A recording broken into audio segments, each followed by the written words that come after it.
From MTN News, this is Montana This Morning.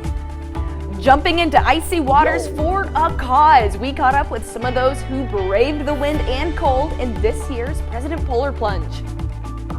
I'm Joe St. George in Winterville, North Carolina. Big cities have welcomed Ukrainian refugees over the course of the past year, but small towns have too. How are Ukrainian refugees adjusting to life in the United States?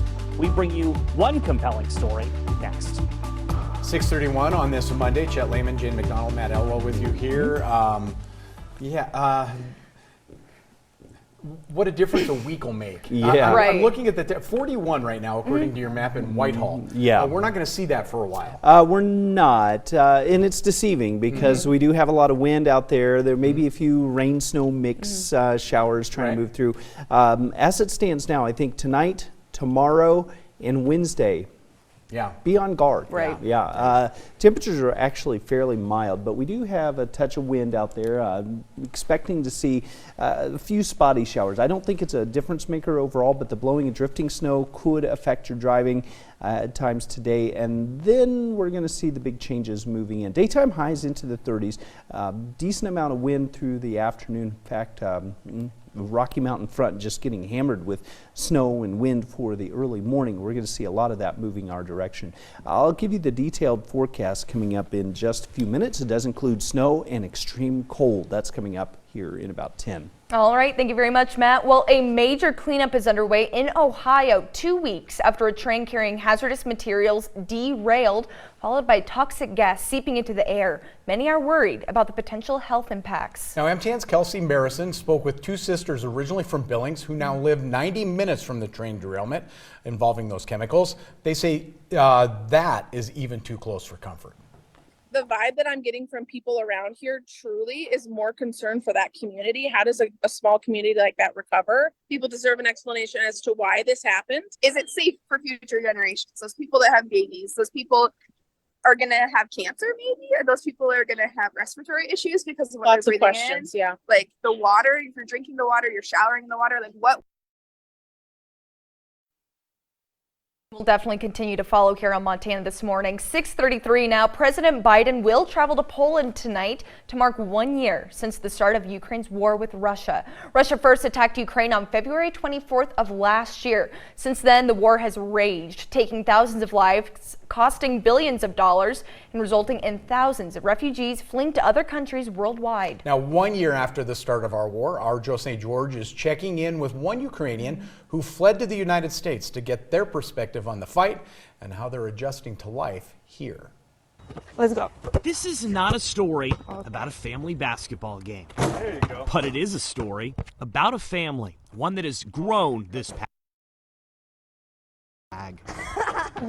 Meet Maria Holovan, a 29-year-old Ukrainian refugee. She helped me a lot with English. Who has, since September, become an honorary member of the Jones family. They sponsored her. Holovan is one of more than 200,000 Ukrainians who have sought refuge in the U.S. since the start of the war, according to the White House. Home for her is no longer a war zone. It is Winterville, North Carolina. It's not safe to be in my country now. We wanted to chat to get her perspective 1 year after the start of the war. She tells us conditions remain challenging in Ternopil, her hometown. Having no electricity is common for her grandmother, who has refused to leave. Holovan said she tried to stay, but after a few months leaving, just made sense. She said, if you have this opportunity, you need to try to take and create something for you. Because you are young and you need to be in a safe place. We are speaking not just to learn about life in Ukraine now, but also to learn about how life in the U.S. has been for Ukrainians who came here. To be here alone was hard for me. She says in the beginning it was difficult. Winterville isn't diverse like New York or Chicago, but after taking an English-speaking course locally, life has drastically improved. She's made friends and has a job at the local Sam's Club. She just got her driver's license at a new apartment. Of course, the Jones family helping her get started has made all the difference. They are wonderful people. If you are watching this and want to help Ukrainians but don't know how, At first, I didn't even know how to help. well, that's how Grant Jones felt a few months back. He says the process isn't easy or quick and you don't get paid, but the nonprofit Welcome.us can help make eligible Americans become a sponsor. He says Hollivan may be soaring now, but in the beginning, she needed help. When I went for Medicaid, they denied her. And so I had to print out the state and federal laws that said people who come here under the United for Ukraine are entitled to these, and it is illegal to deny them. I can't go fight. I don't have any tanks to give them, but I can take care of Maria. As for Hollivan's future, Do you want to one day move back to Ukraine?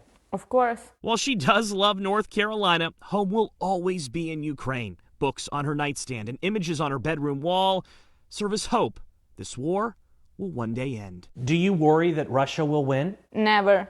They never will win. Joe St. George, Scripps News, Winterville, North Carolina. Amazing English for just learning it. Incredible. That's a phenomenal story. Incredible. I hope we get to check back in with her later as well. Absolutely. Now focusing back a little bit closer to the Treasure State as we celebrate Black History Month here at MTN in our series, Elevating Black Voices, highlighting some of the incredible African American leaders we have across Montana. One of those leaders is MSUB Athletic Director Michael Bazemore. As MTN's Elena Howder found out, he's a man whose impressive sports career only triumphed by his passion for his student athletes to grow and to succeed.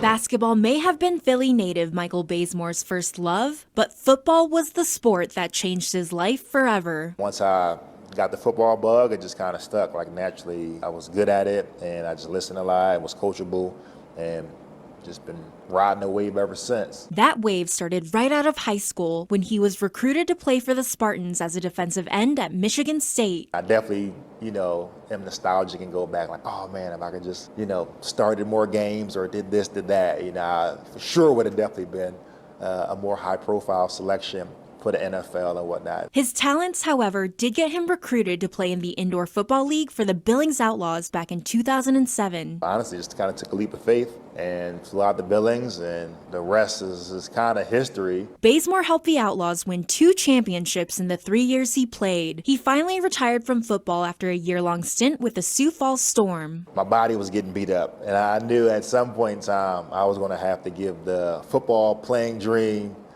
put that to rest. But Bazemore wasn't done making an impact on Billings. After football, he pursued a graduate degree at MSUB for sports management and worked in various roles with the Yellow Jackets for 4 years. Just was building my resume, just building my skill set. He went on to hold various sports management roles, even working at the NCAA National Office in Indianapolis. But the father of 2 couldn't stay away from the Magic City for long. I've always enjoyed the people of Billings, and that's part of the reason why I came back. Michael came back to Billings in 2021 to become MSUB's athletic director, a city he says that's always welcomed him, even if he may look different than most people he meets. You may be the only black person that they have actually had a chance to have an in-person interaction with. You can dispel a lot of the stereotypes that they may have just because of the narratives that can be out there. A man dispelling stereotypes and changing lives here on campus and beyond. Go where your interests and your passions lie. That's going to take you far.